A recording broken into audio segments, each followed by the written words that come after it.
Welcome to the Fish House Nation podcast. I'm Chris Larsen. He's Al Escobedo. We're talking some fishing, and this is a topic today that no matter where I go, people are asking about. This is something that people love, and that is chasing big perch. And they're becoming more and more difficult to come by because one of the things about big perch that I feel like doesn't happen with any other species. I feel like with crappies and bluegills, people are starting to kind of go, you know, we're gonna throw those big ones back. We're gonna do some selective harvest. We're gonna keep those 7-inchers, you know, when it comes to bluegills, and we're gonna throw those 9s and 10s back. But with perch, people like to throw those in the bucket. And it just seems like it's something that maybe at some point we'll see more selective harvest with it, but I rarely see big perch get thrown back down the hole for whatever reason. Probably the reason is they're so darn delicious. But we're gonna talk jumbo perch today and chasing those big perch, and tell us a little bit about what you love about chasing big perch. Well, obviously the fight. They're a great fighting little fish. They taste, they're my favorite fish to eat. I mean, they're just a fun, all around fun fish to catch. I mean, they're everything you want in a fish. Fun fight, taste great. What more do you need? And when they're going, they're going. They get real aggressive. When the bite is on, it doesn't really matter what you throw down the hole. They go for it. They're voracious feeders. Yeah, a lot of fun. I love perch fishing, but it can be a lot of work to get on them and stay on them. Especially, they're always moving. You know, you gotta work to stay on top of them, or you gotta find that little honey hole where they like to stage up and sit a little bit longer.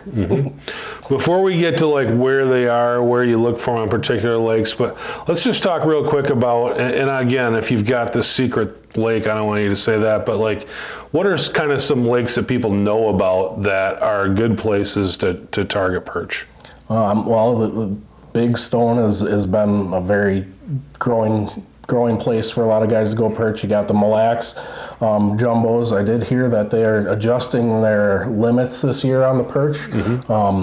I guess the numbers have been really good, and they want to make sure that they maintain the population, kind of treating it like they've done the walleye. So that's kind of interesting, but that's a great place to go for a good opportunity at a trophy.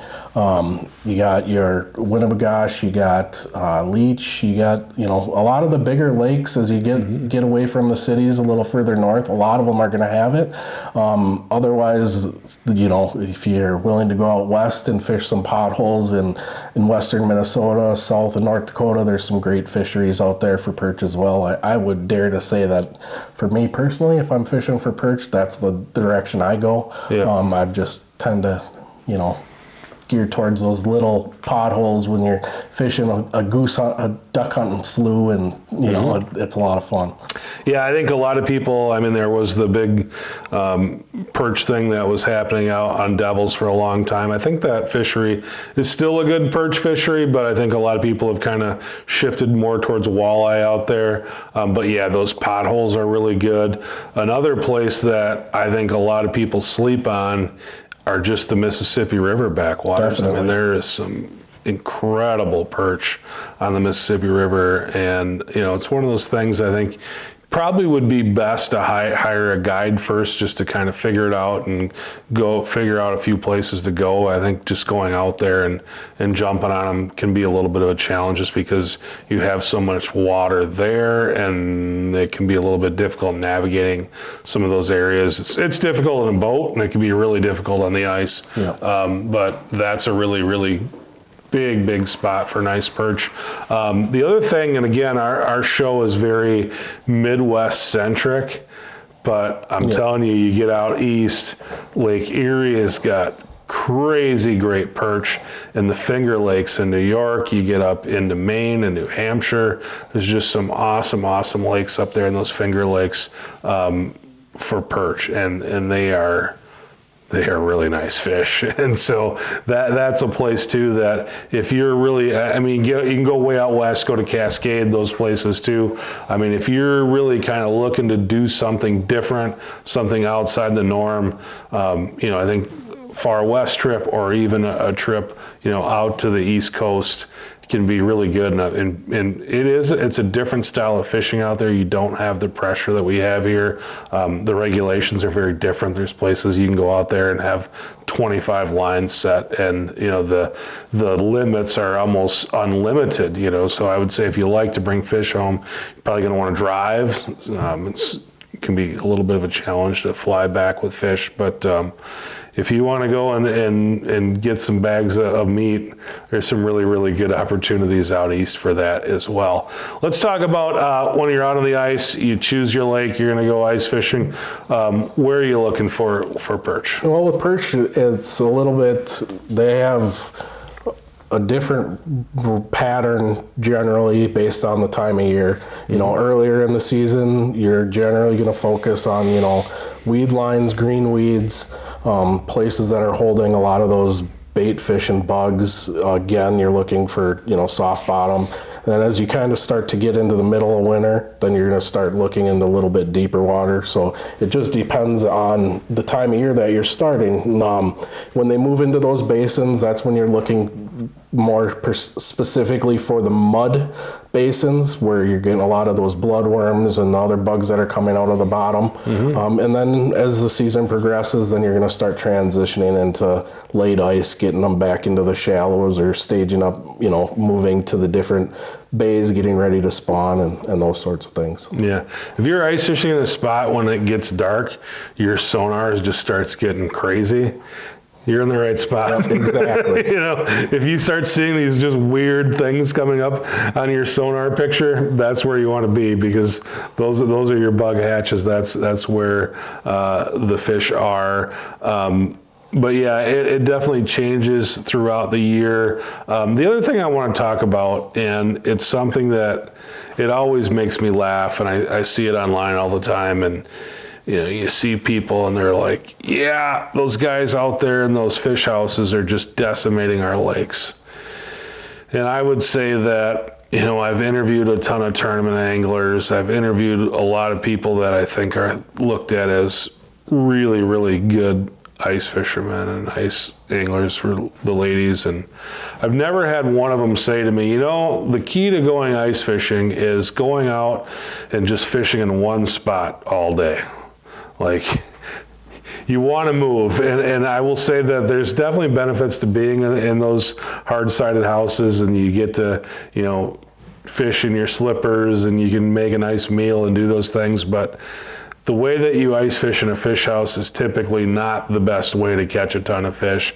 And I would say when it comes to perch fishing, that rule is even stronger, because I feel like when you're perch fishing, if you don't have the ability to move around a lot, it's going to be much more difficult. And I think, on another show, I talk about this big Winnebagosh trip that I went on, and we were the only people on the lake at that time, which is hard to believe probably for a lot of people, but we moved around a lot, and it probably was within maybe an area the size of about 3 football fields, but like among those 3 football, we were moving all day long. Absolutely. And like you're in one spot and it's going really good, and then it dies, and then you got to come over here and fish in that spot, and it's almost like you're doing a lap. I mean, you're coming back and revisiting those spots, but I think if you think you're going to go out and go perch fishing and drill 10 holes and crush them, maybe that'll happen, but it probably isn't. Yeah, that's pretty fair to say. The one thing, the one thing about, sitting in a hard house or any house or whatever, sitting in one spot, camping it out for perch, the one thing that you do have is when them schools come through, if you can keep them activated underneath you, you'll get a little bit longer chance to get that opportunity. But like Chris said, those perch are always moving. They're chasing that food constantly. And if you're not moving, you're just waiting for that circle to come back around. Some days you might have that school come through every 20 minutes. Some days that school might not come through once or twice a day. Yep. So being able to move is definitely a key to perch fishing. And one of the things that you've said to me, and I've experienced it too, is when you have those areas that are hot. And sometimes they're just like in a real small area. Like a lot of times you buddy up on a hole, and you're there and you're bringing one up, and as that fish is coming out of the hole, your other buddy's dropping down in that hole, and just keeping those fish there. And if they're actively feeding and they're actively seeing some action there, like perch are kind of like teenage boys. You know, if they see a fight, they're there. Like they want to come and see what's going on. They don't, I would say, I mean, they can get spooked in shallow water if you're walking around and bouncing around, but they don't get really spooked by fish getting pulled up. Like they don't seem to mind that at all. Like I said, it seems like they almost like it, and they're drawn to it. So I think, you know, keeping that hole going is really, really important, and it will keep fish there if there's action there and stuff for them to look at, and to them, they're seeing it and they're going, oh, there's prey here. There's stuff happening here. I want to stay here because there's clearly there's prey here. That's what they're thinking, and that's what they're seeing. So while we talk about mobility, when you do get on them, you want to stay on them and stay in that spot. And then when that bite dies off, get moving. And, you know, if you're in a spot where you can circle back to holes that you drilled, you know, a long time ago, go back and check those holes again. Really good sonar is really important. Having, you know, like the Markham M5's got that super fine line where it's really small spots, and it's making a mark, I think, every, you know, like inch in the water column. So you can really, really see those small discrepancies. I really like having the LX7, just because I've got that chart mode up there, the graph mode up there, where I can see any little change that's on the sonar, and you can see that history. And that's really important when you're chasing these fish, because sometimes they're up in the water column, but most of the time they are right on the bottom. Yep. And if you can't pick up the smallest little subtle changes that are happening on the bottom, you may miss them. Definitely. Tell me about kind of what you like. We've talked about rods on the show. What do you like for a rod when you're chasing perch? When I'm chasing perch, I generally just use similar to what I would use for a crappie setup, like ultralight. If I'm using for a bait a real small tungsten, like a 3mm, 4mm tungsten, then I'm going to go with the extra fast tip. And then if I'm fishing a spoon or a ripping bait, then I'll use something that just has a fast tip, but it's just going to be an ultralight, usually poundage line. I run about 3 pounds when I go on perch fishing trips, just because you do have the opportunity to get into some bigger fish. But I almost always run the ultralight setup with the fast or extra fast when I'm fishing perch. Tell me about what are you using for lures? What do you like? So again, tungsten, small tungsten jigs, just like bluegills, just like crappies and anything else. Mm-hmm. Tip them with a plastic, tip them with Euro larva, waxies. You know, you can try a lot of different things, minnow heads, stuff like that. Spoons are a really effective bait for perch. Or you can get into like your perch talkers, rattle style baits. Those work really good as well. I would say my favorite way to catch them is if you can catch them on like a little rip and wrap or something like that, when you really get a good aggressive school going, just because it's a lot of action, a lot of fun. But that's a little more few and far between when you get that bite to actually work. But that's probably my favorite way to catch them. But it's just very rare when you can get that type of bite going. When they're going, I like a small spoon, tip those hooks with some waxies, and it seems to, I like it. It's fun. But yeah, sometimes you just need a little more subtle approach. Those tungstens work really well. The plastics, put them on there. And that's the other thing too, is when you're dealing with these fish, when they're really going, using that plastic can be a big advantage, because you're not rebaiting all the time. You can just drop it right back down on it. Maybe you have to adjust it a little bit if it gets pulled off the hook, but much easier than dealing with live bait when you're on that bite that's really going. So, all right. One of the other things that I really enjoy with perch too is that They're a fish that if you're out in the fish house, you can set up rattle reels on, and they'll come through in the middle of the night too and wake everybody up in the house. So don't sleep on that a lot. Don't sleep on it, you get that?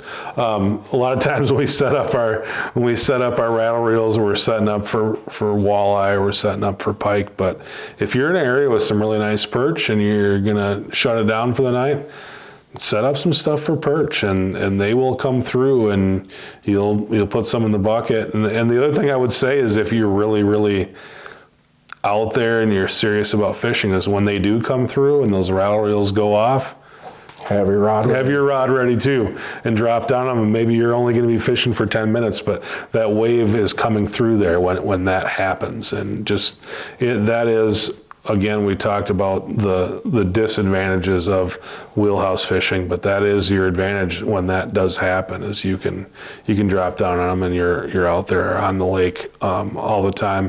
What about the times during the day? You talked a little bit about seasonalities and where to go, but like, how about during the day? Where do you like to go? In the morning, where would you set up in the evening? Where are you chasing them in the middle of the day? In the middle of the day, I personally like to go into the weeds, get shallow, go into the thicker weeds, try and find them where a lot of the bugs are living. For me, that seems to be the most success that I can find. There's instances, based on time of year, though, it might make sense to be out in the basin or deeper water. But generally speaking, you're going to fish shallower in the morning hours, and then kind of work your way out, and then work your way back in, kind of just covering the different depths as they're moving in and out and transitioning throughout the day. Based on their feeding patterns, or if they're just going to the weeds to loaf and go for cover, whatever it may be. Yeah, I'm a mud flat guy. Mud flats are always a great spot as well. Yep, real good spot. Hope you guys enjoyed this show. And I know, again, I've run into just about no one who says, I hate perch fishing.